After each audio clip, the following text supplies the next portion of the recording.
செய்வார்கள், கடல்ல என்ன செய்யறாங்க, பாட்டில்கள்ல அரிசியை தானியங்களை உள்ள போட்டு கடல்ல தூக்கி போட்டாங்களா இல்லையா? எத்தனை பாட்டில்கள் அந்த பகுதியில் போச்சு. நிகழ்காலத்துல நம்ம நடக்கும்போது அவங்க நடந்துட்டாரா? இவர் என்ன செய்யறாரு, பணம் கொடுத்தாரு, நம்மகிட்ட பணம் வாங்கினாரு, வருவான்னு சொல்லிட்டு கடன் கொடுத்தவர் தேடிக்க வரும்பொழுது கடனுடைய இது ஒரு கட்ட நிறுத்து வந்திருக்கு. இவர் பார்த்தாரு, இன்னைக்கு விலை எவ்வளவு பெட்டிங்கா இருக்கு, ஒரு கட்டை விலை 300 வாங்கலாம். அது மாதிரி அவர் பார்த்தாரு அந்த கட்டைய, இது வீட்டுக்கு எடுத்து போனா விலை தேவைப்படும் சொல்லி கட்டையை வீட்டாரு கையில. வீட்டுல கொண்டு போய் கட்டையை பிரிச்சு பார்க்கிறாரு, 1000 பொற்காசுகள் இருக்கு, ஒரு கடிதமும் இருக்கு. எல்லா நிலவரத்தையும் படிச்சுட்டு ரொம்ப நாள் கழிச்சு அவர்கிட்ட கேட்கிறாரு கடன் கொடுத்தவரு, நீங்க ஏதாவது அனுப்பி வச்சீங்களா? நான் தான் அனுப்பி வச்சேன். அப்படியா, இந்த நிலம் ரொம்ப அற்புதமானதுன்னு சொல்லி 1000 பொற்காசுகள் கடன் திருப்பி கொடுத்தாரா இல்லையா? அந்த கடன் பட்டவருக்கு செல்வந்தர் அந்த 1000 பொற்காசுகளை அன்பளிப்பா கொடுத்துட்டார். உலகத்துல இங்கதான் கடன் கொடுப்பவர்கள் திருத்தந்தையாக வாழ்வார்கள்.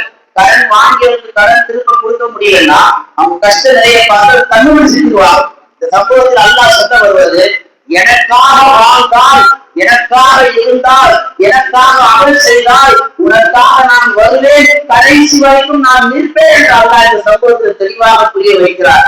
நான் ரமலானை அமல் செய்தது அது அல்லாஹ்வுக்காகவே இருந்தால் நம்மள மௌத் வரைக்கும் சொல்ல வைப்பான். இல்லைன்னா ரமலான் டு ரமலான் தான் சீசன். இந்த சீசன் வரும் போவோம். அது மாதிரி சீசன் ரமலான்களாக, சீசன் வணக்கதாரிகளாக நாம் ரமலான் டு ரமலான் வந்து போடக்கூடிய ஒரு கேவலமான அல்லாஹ் உருவாக்கிடுவார். இந்த ரமலான்ல எப்படி நாம் இறையச்சத்தோடு இருந்தோம், மாவட்டங்கள் கடந்து வரும் பொழுது ஒரு கிழவியும் ஒரு வயதுக்கு வந்த பெண்ணும் பேசிக்கிறாங்க. அப்படி இப்படி அந்த அம்மா சொன்ன ஒரே செய்தி, உங்களுடைய ஆட்சி அப்படிலாம் இந்த கோல்மால் பண்ண முடியாது.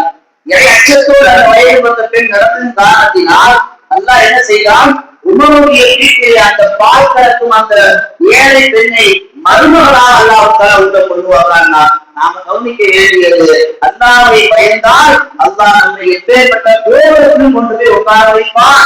இப்படி ரமலானை அல்லாஹ்வுக்காக நாம் அமல் செய்திருந்தால் ரமலான் வரும்போது நம் அமல்கள் நம்மோடு இருக்குமா என்ற கேள்வி நமக்குள்ள அவ்வப்போது நாம் எழுப்பப்பட வேண்டும். ரமலான் நிலையானது, நம் அமல்கள் நிலையானதா என்ற கேள்வி ரமலான் முடிய இருக்கக்கூடிய இந்த 4 நாட்கள் தருணங்கள் நமக்குள்ள அவ்வப்போது நாம் கேள்வி எழுப்பினால் மட்டும்தான் நமக்குள்ள பொறுப்பு வரும். சுய பரிசோதனை நாம் ஒவ்வொருவரும் செய்து கொண்டால்தான் நம்முடைய ஈமான் எப்படிப்பட்டது என்பது புரிய வரும். இது 7ஆம் ஆண்டு நபிகள் நாயகம் ஸல்லல்லாஹு ஒரு மோதிரம் செய்ய சொல்றாங்க.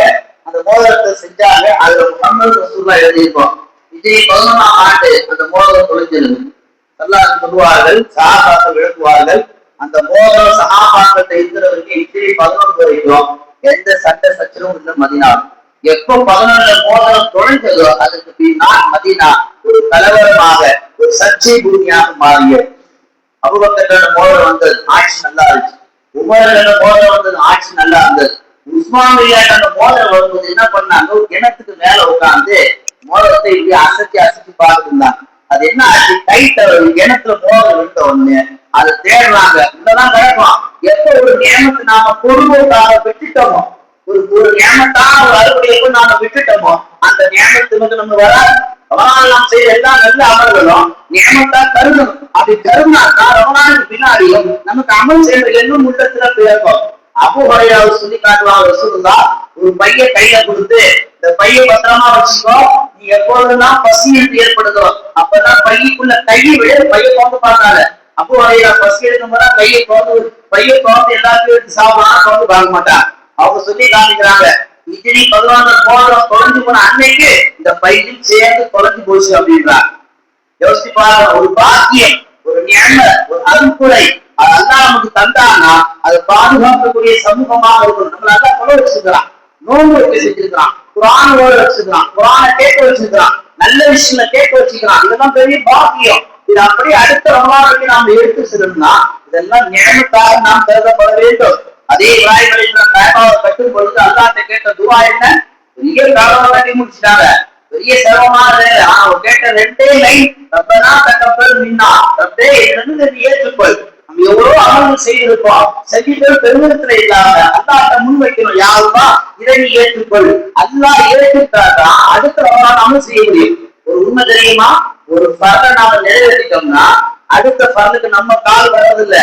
நாம முதல் ஃபர்தை ஒழுங்கா செஞ்சதுனாலதான் இரண்டாவது பர்லுக்கு அல்லாஹ் உண்டாலா நமக்கு அது நசீபை தந்திருக்கிறான். Simple logic. பசி எடுக்கும் போது சாப்பிடுவோம். யாராவது பசி இல்லாம சாப்பிடுவோமா? காலையில பசி எடுத்தது சாப்பிட்டோம், திரும்ப மதியம் சாப்பிடுவோம், மதியம் பசி எடுத்தது. பஜர தொழுத நாம் அடுத்த தொகை தொழுறோம்னா பஜர ஒரு நிறைவேற்றிருக்கிறோம்னு அர்த்தம். அந்த பஜர அல்லாஹ் ஏற்றுக்கிட்டான்னு அர்த்தம். ஆனா அடுத்த பர்லுக்கு தொழக்கூடிய நசீபை நமக்கு தந்திருக்கிறார். இப்படி ரமலான் செய்த ஒவ்வொரு அமல்களையும் நாம் பொக்கிஷங்களாக, பாக்கியங்களாக, ஞானத்தாக, அருள்குறையாக கருதி நாம் உள்ளத்தில பதிய வைக்க வேண்டும். ஒவ்வொரு நோன்பாலையும் நோன்பு இல்லாதவர்களும் ரமலான் வரும் போகும், ரமலானில் நான் செய்த அமல்கள் மௌத்து வரைக்கும் கூட வருமா என்ற கேள்வி இந்த நொடியிலிருந்து கேட்க ஆரம்பிங்கள். அப்படி நீங்கள் கேட்க ஆரம்பித்தால் உங்களுக்குள் ஒரு பதில் வரும். நான் அல்லாஹ்வுக்காக வேண்டி பிறந்தேன், அல்லாஹ்வுக்காக வேண்டிதான் இருக்கிறேன், அல்லாஹ்வுக்காக வேண்டிதான் மௌத்தாகுவேன். அந்த அடிப்படையில் அல்லாஹ்வுக்காக வேண்டி நாமளே நான் தொடர்ந்து செய்வேன் என்ற எண்ணம் உள்ளத்தில் பிறக்கும். அப்படி பிறக்கக்கூடிய நல்பாக்கியத்தை எல்லாம் அல்லாஹ்வுக்காக நம் எல்லோருக்கும் வழங்குவாராக. எதை பேசணுமோ எதை கேட்டோமோ அதன்படி அமல் செய்யக்கூடிய தௌஃபீகை வல்ல ரஹ்மான் நம் எல்லோருக்கும் தருவானாக. ஆமீன். வஆஹிரு தஅவானா அல்ஹம்துலில்லாஹி ரப்பில் ஆலமீன்.